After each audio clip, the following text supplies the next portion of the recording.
his anointed one. Because David HaMelech's life was in great danger many times. It's a very unfortunate story that from the time that Shmuel said to Shaul, "You've lost it now," and Shmuel was very upset about this because he loved Shaul. He says, "But you didn't fulfill Hashem's command, and therefore it's being taken away from you and given to someone who is more worthy." And Shaul, being a king, he was still a king though. And there are laws about a king. You're not allowed to fight against the king. You're not allowed to rebel against the king. And he became very paranoid. And he saw that David had great victories in war, and the people he was very popular. And he felt surely that David HaMelech was rebelling against his kingship, and therefore he was chayav misa. You're not allowed to rebel against that. That's death penalty for that insurrection. And so he hunted David HaMelech, even though he was his son-in-law. He took David as a son-in-law. And so David had to flee for his life on numerous occasions. So he says, now I know that Hashem protects his anointed one.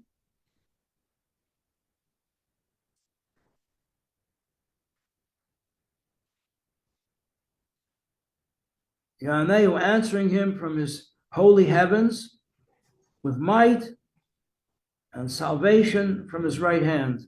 They come with cavalry, with tanks and chariots and vehicles and weapons of war. We come with the name of God on our lips. They stumbled and fell. We stood up and were stalwart. Hashem, deliver us and answer us on the day that we call.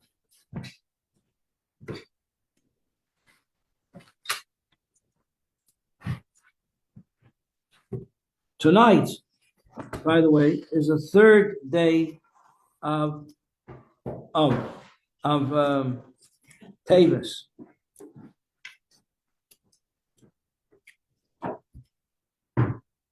On the third, the Rebbe very seldom told stories about the family, whereas the previous Rebbe told a lot of stories. The whole history of Chabad comes to us mainly from the Friediger Rebbe. Well, he learned it from his grandmother, Rebbetzin Rivka. Do we have a Rivka here? Yes.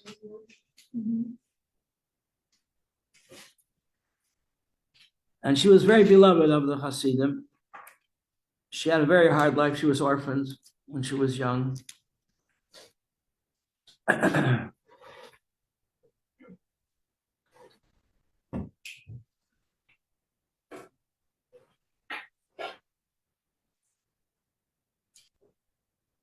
So we don't have these stories. So on the third day of Shvat, 1992, Tovshin Nun Beis, the Rebbe suddenly told a story. It was a surprise. The Rebbe didn't tell stories very often. He just spoke in Yonim, ideas in Torah. And he tells the story of the previous Rebbe. The previous Rebbe had a stroke. It was probably very much a result of the terrible beatings that he took when he was arrested by the NKVD, KGB. And he couldn't speak. He couldn't articulate words properly, and a few people understood what he was saying.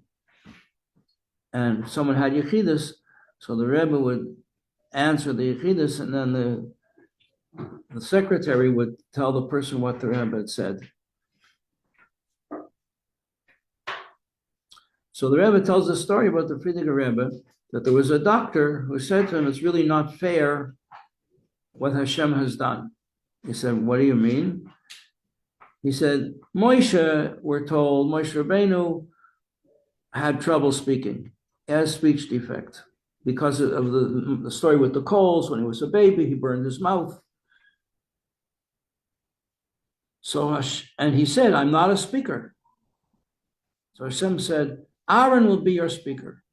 You will tell him what I'm telling you, and he will tell Pharaoh in language that Pharaoh can understand.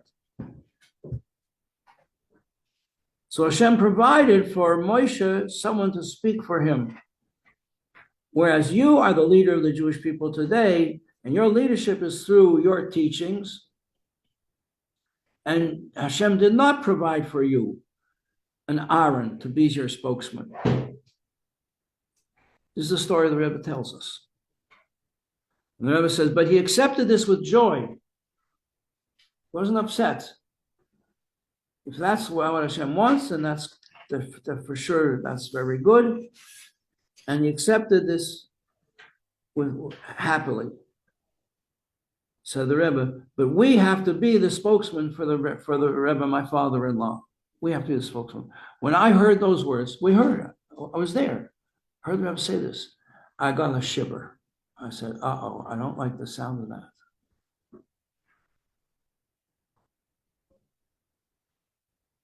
And the Rebbe called upon us then to have an extra measure of Ahavas Yisrael, and he gave us that job. And a lot of people didn't sink in, or they thought, well, the Rebbe says a lot of things, you don't understand everything, you don't know what we're supposed to do. But I didn't like the tone of that. Who am I not to like what the Rebbe said? But less than 2 months later, we all understood what the Rebbe meant, because on the 27th day of Adar, the Rebbe had a stroke, and we never heard another word from him. He lost his power of speech. And he knew, he was telling us from the story of his father-in-law, that if you don't have your power of speech, someone has to speak for you. So that's our job. And this happened on the 3rd day of Shvat. Tomorrow night, that's tonight. It's tonight. So the learning in Chavrusa should be with extra energy. Don't be shy. We have the job. Whatever we've learned, we have to share.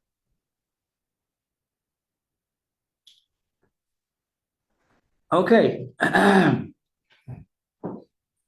So now we've been learning this extraordinary concept that when we interact with food, drink, good morning. Morning. What's your name? Savannah. Savannah? Yes. Welcome. Thank you. So we're learning that when we interact with things that are permissible, the Torah allows us to interact with them or to do our day-to-day activities, and we do them in a proper way, then the energy of the food and the energy of the activity that we're engaged in can then be included in holy things that we do, which such as mitzvahs or learning Torah. And then here's a difficult idea for a lot of people to grasp, but it's really very logical, that when the Torah says, don't do this, thou shalt not do this, a lot of people reject. I don't want to be told thou shalt not. I want to be free to do what I want. But it's not a question of restricting a person. It's telling the person, don't do that. Don't take drugs. Why? Because it'll kill you. Don't do things that are going to kill you spiritually. The Torah says, don't eat shrimp, don't eat oysters. That's because the energy you'll get from them will not be able to integrate with the energy needed when you do mitzvahs and learn Torah. Why not? If I have pizza, and pizza is good, it's kosher and everything, but they put some shrimp on it, some other forbidden substance, then why can't that I'm getting the energy from the pizza anyway. Why can't that be part of it? I like the shrimp I like shrimp pizza. Says the Torah, it's not going to work. You know what it's like? I'm just thinking about it this morning, an example, what it could be. You want to go to a certain delicious restaurant. You like to go to the restaurant. You like the feeling. You like the food. You like everything. But they have a sign there, no pets allowed. And you have a dog, a little chihuahua or whatever it is that you love to take with you. And you give them, they say, I'm sorry, no dogs allowed. You can't bring this dog in here. So the same thing with the food. Kosher food, bring it in. Use the kosher food in your Torah and mitzvahs, and with the energy for your Torah and your mitzvahs, it's good. But when you get to the shrimp, they say, well, no, we don't allow. This is not allowed. And you can't change the rules because you like shrimp. So the Torah tells us, do not do this activity. Do not steal from people. Do not connive. Do not swindle. Do not hurt. Do not attack. Do not say lashon hara. It's because the energy that you're getting from these activities will never be able to integrate with the good things of the Torah and the mitzvahs that you do. It just won't work. They stop the dog at the door. Don't let the dog in. The dog cannot go in. You may want it to go in. It's your favorite dog, but it's too bad. I once had a discussion with a father of a student. The student became Shomer Shabbos and Kashrus, and the father was livid. He was furious. I said, why are you so upset? I want to be able to go eat with my son, he said. I said, so there's plenty of restaurants. He says, no, I want to take him to the lobster hut. That was the end of the world for him. The Torah tells us it's not going to work. So therefore, the Torah tells us, since it's not going to work, don't do it. Don't put yourself in a situation that doesn't work.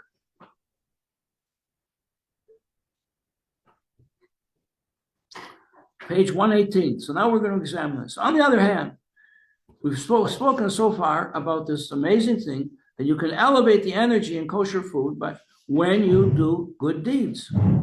But if a person is a gluttonous person and he eats meat and he drinks a lot of wine just because he likes it, because yum, these are things that he enjoys doing.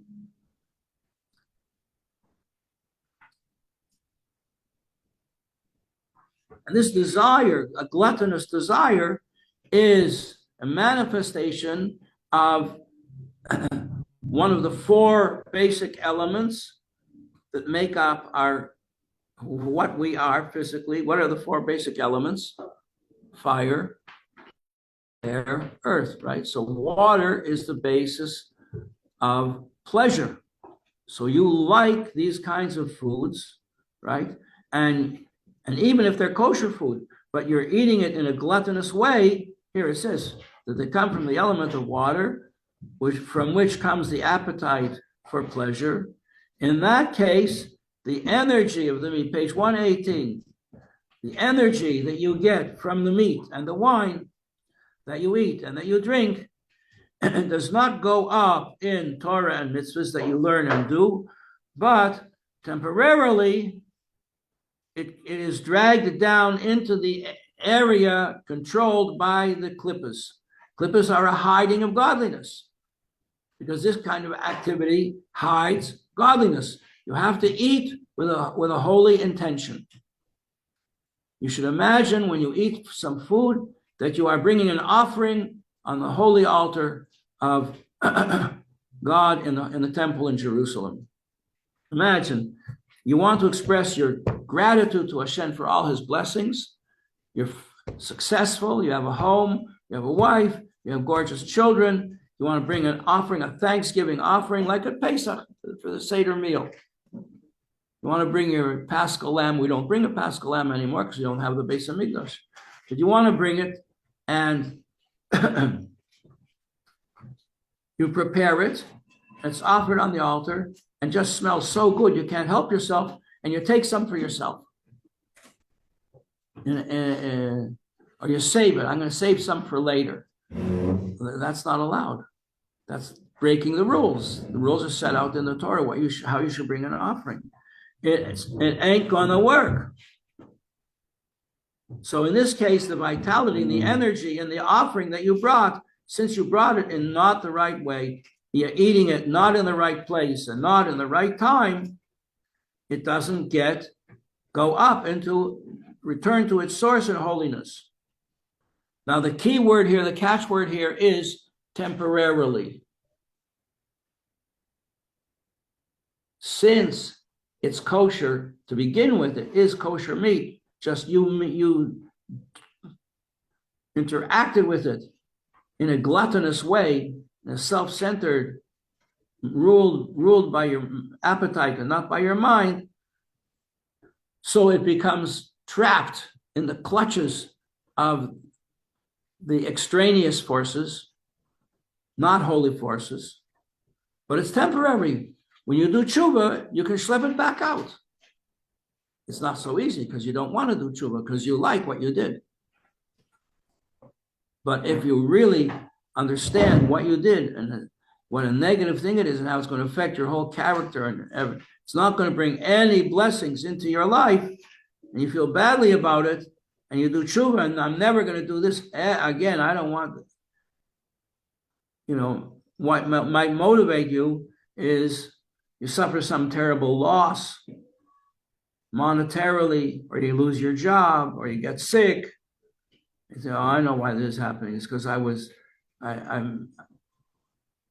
dealt with kosher food in a non-kosher way. So you do tshuva. And if you do tshuva and you make a strong resolution, I'll never do this again, how do you know if you did tshuva? How do you know if you were successful? The answer is, the Torah gives this answer. It's brought in the Tanya, that if a person is in the same situation, in the same motel, and he doesn't do a sin, then that's a siman that he did tshuva.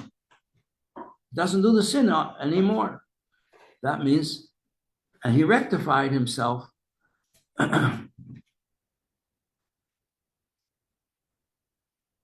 But in the meantime, his body became a garment and a vehicle for the klippas, which he invited in.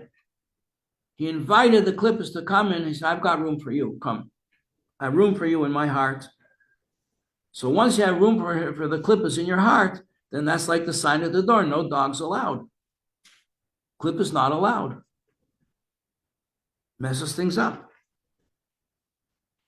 Bottom of page 118, but this is only temporary until the person does tshuva and returns to the proper service of Hashem and His Torah. You say to the policeman, I'm sorry, I know I was speeding. I'm from now on 65 miles tops per hour. No more speeding. He says, okay. And make sure your seatbelt is done up. To drive without a seatbelt is against the law. All right. Page 119.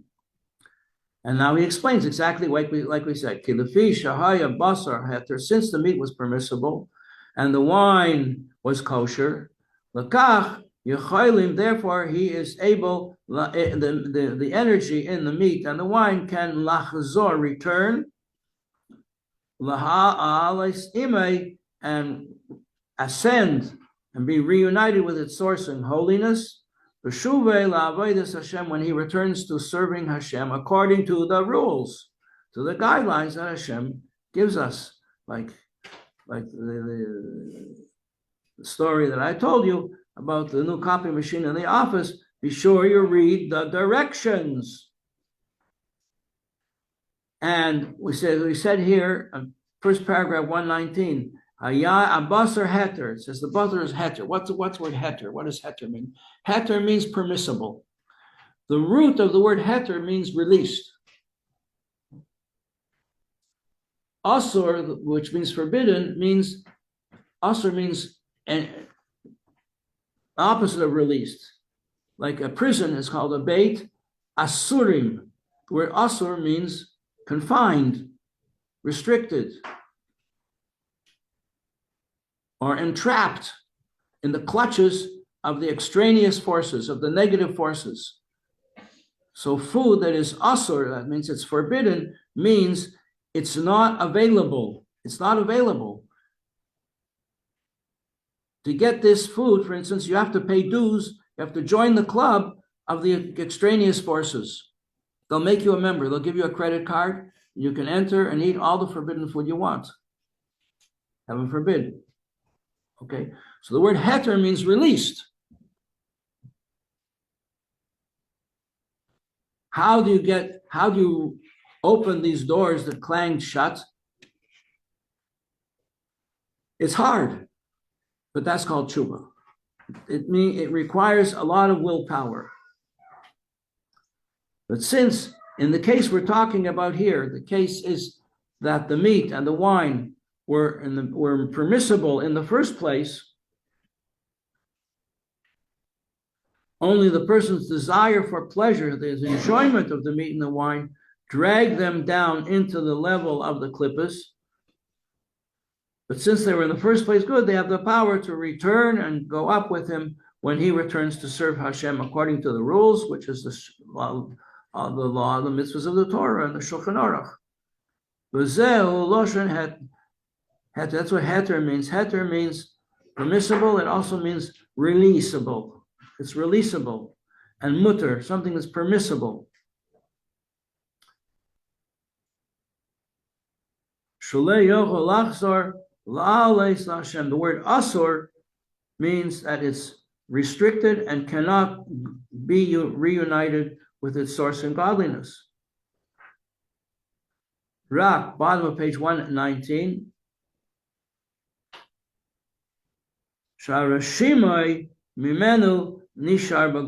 However, when a person does tshuva, and now he can, in a proper way, indulge in meat and wine on Shabbos and Yom Tov, when it's a mitzvah to take pleasure in your eating and your drinking on these holy days.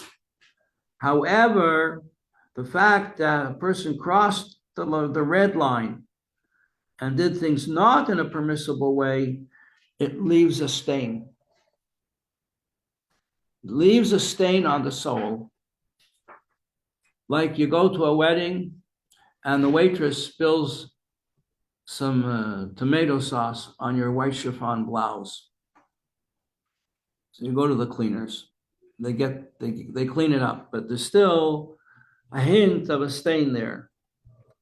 So similarly, when a person does something that's on the other side of the line, and he or she plugs into the extraneous forces, and then they revert, they do tshuva, they feel bad, but there still remains a stain. Va'al kain, page 120, therefore, when a person passes on, being buried is a great good thing for the person because that cleanses the stain from the body. It's called here, in English, they call it the purgatory of the grave.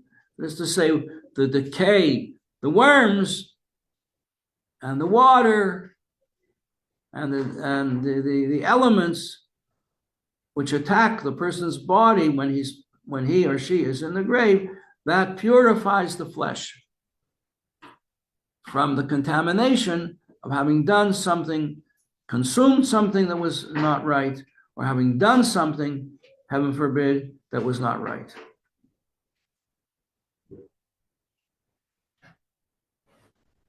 And similarly, if a person spills his seed,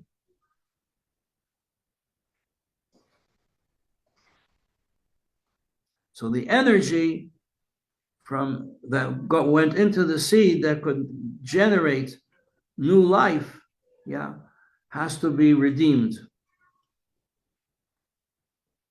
or if a person has relations, just like a person could overeat in a gluttonous manner, so his intimacy could also be in a self-centered manner and not in a holy manner. Therefore, the Torah enjoins us to sanctify ourselves in intimacy, in having a family. Like every parent wants their child to be able to go to Yale and Harvard and so on, to the best yeshiva. And so that starts not just when they're 2 or 3 years old, it starts before the child is even created. And a person should focus his or her energies in a holy way, that the result of having a family, having children, will result in children who will be blessed with sensitivity to godliness and sensitivity to goodness, and that their character will be a character of kindness and mercifulness and modesty. However, bottom of page 120, if the food is forbidden in the first place, or a person has relations with someone that they're not allowed to have relations with, either adulterous or from non-Jewish people, then all the energy gets schlepped into the 3 completely unclean klippas. Remember, there are 4 levels of klippa that the Torah is talking about here. Obviously, there are many, many thousands of levels of klippa, but in general, we say 4. 3 completely unclean levels, and 1 klippas no-go, which could go either way, could go into holiness. That's the energy in day-to-day things that can be used for Torah and mitzvahs.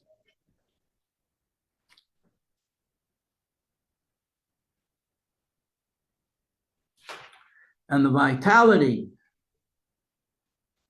from these foods or from these activities, from forbidden activities, remains trapped in the klippas until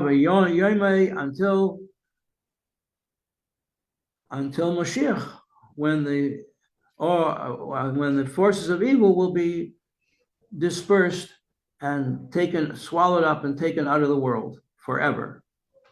Like it says in page 121 in the note there, I will remove the spirit of impurity from the earth. And the klippas will cease to exist, and the sparks of holiness that they have entrapped will be released finally. So that's one solution to the problem. A person thinks, what am I going to do now? I didn't know. It's not my fault. I didn't know. So there's another solution. The other solution is called tshuva. The person realizes the situation, and he or she feels so terrible about the situation that they have plugged themselves in to the klippas as a source of their life. And they're extremely remorseful about it, and they have no rest. Then that's such a deep tshuva that they're never, ever, ever going to go near that again. Like a person who's a chain smoker and stops smoking, he cannot go into a room where people smoke. It's just too impossible. Can't take it, can't stand it. So when a person gets into that position, and the things that he did and enjoyed, he thought he was enjoying them, now they are a source of pain and anguish and regret for him, and Hashem takes them away. That's called tshuva. That's called tshuva.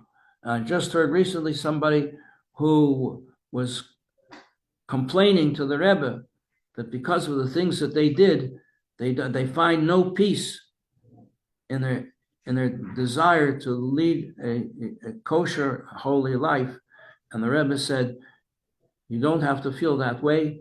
The things that you did, since Hashem is creating the world every single second new, the things that you did don't exist. That world doesn't exist anymore. That's That's what tshuva accomplishes. But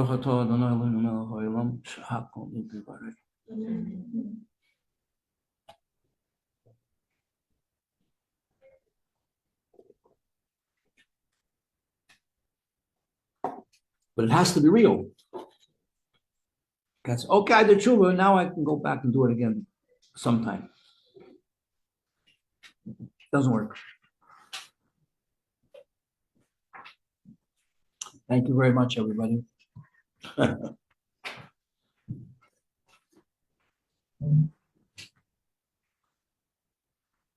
You girls are all holy. You don't have to worry about these things.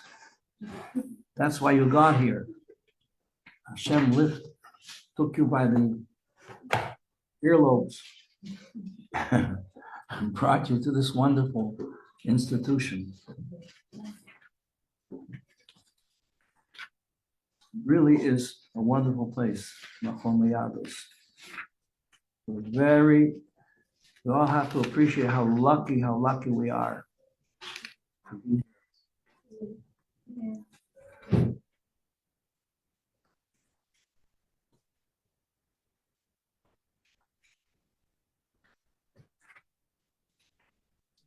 And to cherish it and not spoil it.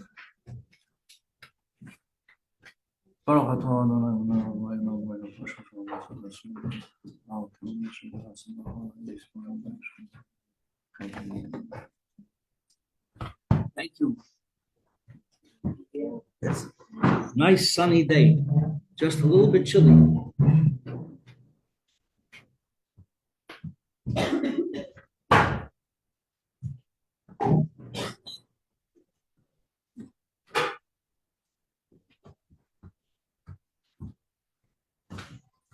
Thank you all for coming.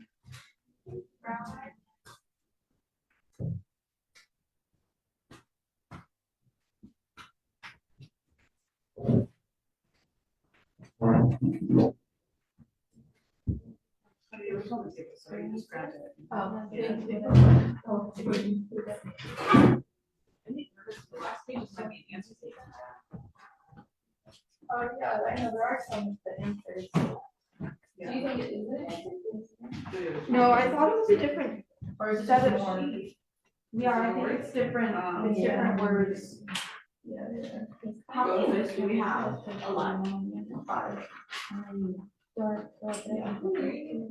But so we don't have all that. Yeah, so we only have one more. But then she's quizzing us though on all the 4 and 5.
I prepared on the desk in the room there, this next one.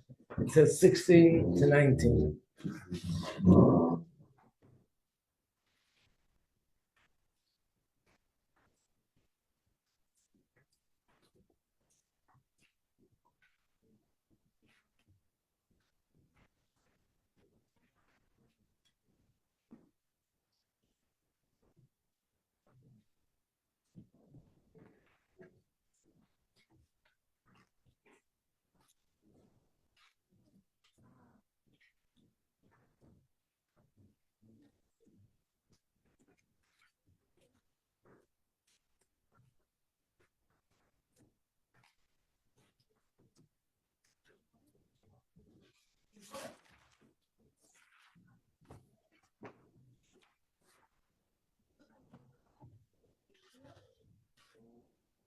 Thank you.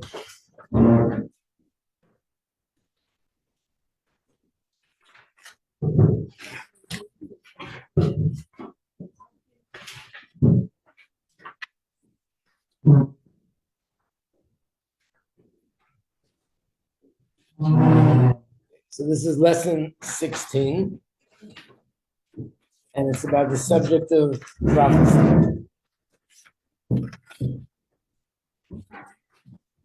When we first started this class, one of the things we did was we went through various psukim, verses in Tanakh, in the books of the prophets, where it talks about all sorts of different things that are going to happen when Mashiach comes.